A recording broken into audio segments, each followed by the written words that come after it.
Hello, I'm Kat, and this is 10 minutes long. And today I'm going to talk a little bit about goal setting. So, one of the strengths that I think I have is being organized, if you can call that a strength or a skill.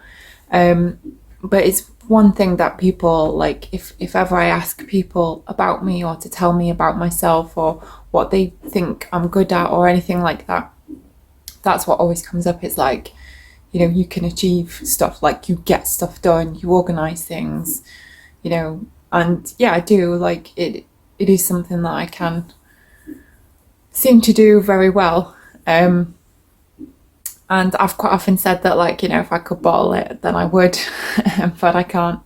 So I think I'm just going to talk a little bit about that today. And it kind of, I'm really not the best person to explain things. I'm not very good at like being succinct or, explaining things in a very clear manner. I don't think that's one of my strengths.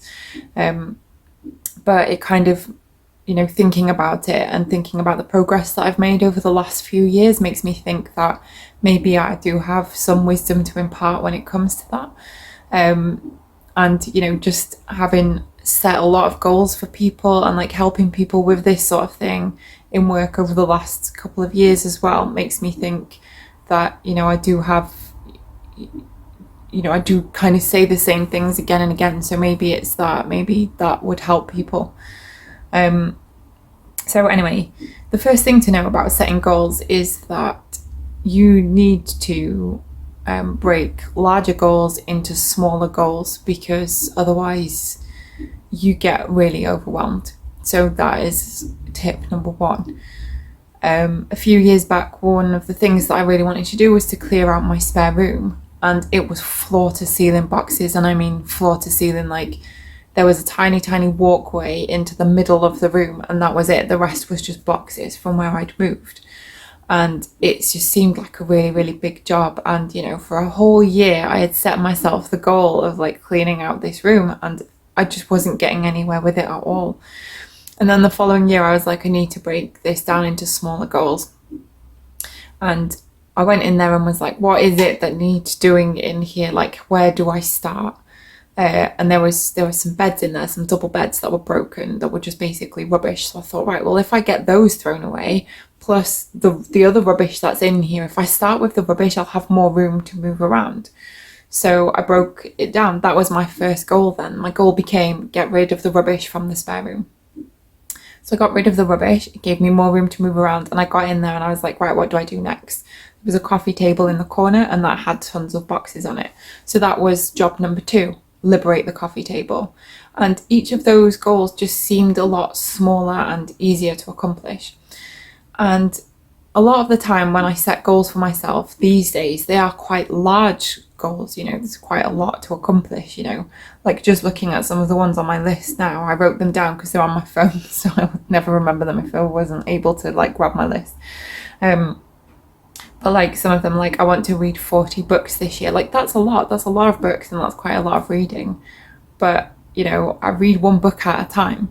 And the same with some of the other stuff on there. Like I've got when you move into your new house, unpack everything. So like I don't want to end up with another situation where I've got a room full of boxes. So unpack everything.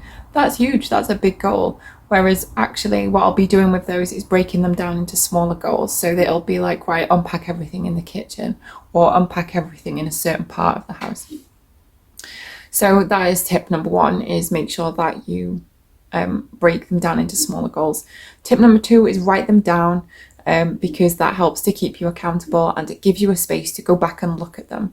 So you should be reflecting on your goals all of the time. So I know I've just said now that they're on my phone, and if I can't grab them, I don't remember them. And I don't, I'll vaguely remember some of them, but I won't remember all of them. So write them down and reflect on them. So I generally have like a large reflection period around Christmas and around my birthday, which is about halfway through the year, where I sit down and I look at those goals and like, how how am I progressing towards them? Am I achieving them? Are they too big? Do they need readjusting? If I am working towards them, then great, I need to do that more. If I'm not, then why? What's holding me back? Can I remove any of those barriers? Those kinds of questions. And I reflect on it fully and really deep dive into that to make sure that I'm not setting myself up for failure, or that I'm not challenging myself either. So I like to strike a good balance. So unless you really write them down, then you're not keeping yourself accountable to those goals, and you're not giving yourself a kind of focus point on which to reflect on your progress. And I guess that is tip number 3: reflect on your progress. A lot of people make the mistake of thinking that once they've set goals, that's it. That is your goal or else. And that's not how it should be. When you're setting goals, you need to make sure that they are achievable, because if they're not, then it's going to have the opposite effect. So a few years back, I started to really get into cross stitch, and I made that one of my goals, that I wanted to finish this project. And it got to the point where every Saturday I was sitting down to finish it, but I was feeling really overwhelmed by it, because I was like, I've got to finish this project, this is a huge deal. And then I just stopped cross stitching, and that was never what it should have been. It was supposed to just be a hobby that I just enjoyed, and I ruined it. So that's, I suppose, another thing to watch out for as well. Don't put strict goals around your hobbies. If it's a hobby, just keep it as a hobby. Really just turn things into goals that are things that you might have to struggle to accomplish, or you find that you need extra motivation for, or things that are really, really important to you to get done in a space of time. If it's hobbies, it's just kind of enjoy your hobbies, man. It's like candle making for me. The only goal that I ever set around candle making was that I wanted to see whether it was viable or not to sell candles, and that was the goal. Is it viable to sell candles? And I did all the work around that was necessary, tried making candles, thought about selling them, thought about how much it would be, how much work it would be to sell them, looked at the marketplace, competitors, all of that stuff. And then I was kind of I don't think this is a marketplace that I want to go into. And that was it. The goal was achieved. I looked into it and decided it wasn't for me. But actual candle making I enjoyed, and have no goals around that now. If I want to make a candle, I make a candle. If I don't, I don't. And generally that way it means I've usually got some nice candles around for the house, but I don't feel pressured to do it. So that's important as well. Only create goals around things that you definitely want to achieve, that is you want to be strict on. The other thing is that as I was just saying, with the setting of these goals, you want to make sure that they are achievable. So as I said, a lot of people think that once you set a goal, that's it. You have to work towards that no matter what. Whereas no, you don't. There needs to be a balance. Obviously you don't want to make it so easy. My goal today is to brush my teeth. Yeah, well done, we can all do that. Whereas if it's actually I want to climb Mount Everest or something like that, that's probably a bit overwhelming. So you need a balance. And the goals do need to be achievable, because otherwise you're just going to set yourself up for failure. If you keep setting yourself these huge goals that you really, really struggle to achieve, then all that's going to happen is that you just feel the failure acutely every time you look at these goals. I'm not doing it, I'm not doing it, I'm not doing it. And nobody needs that. That's just really bad negative reinforcement. So just don't do that. Set goals, make sure that they're achievable. Sure, give yourself a little bit of a challenge, but realize that you can change those. So for instance, when I used to be about 8 stone heavier, and I wanted to set a goal of losing weight. Now, I never ever thought that I would get to below 12 stone. I just never thought it was possible for me to do physically. So I never set that as a goal.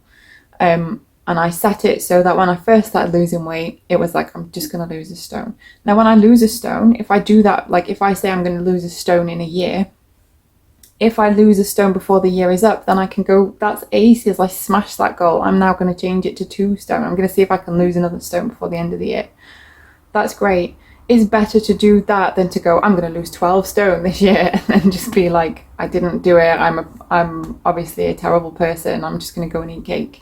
So keep it achievable. You know, you should be able to adjust your goals as you go. So, you know, if you're new to setting goals, just set yourself small goals, work towards those small goals, and just start getting into the habit of setting a small goal, achieving it, adjusting it, reflecting on it, and then moving forward. And that is my advice for setting goals. Finally, you know, just be good to yourself. Don't set too many goals. And as I said, if you're new to it, just go easy on yourself. Just give yourself a few goals, see how it goes. And I think within time, you'll start to see the benefits of it, and how it can like make a huge difference to your life. So that's it. I can't believe that was 10 minutes because I feel like I said nothing, but hopefully it was helpful.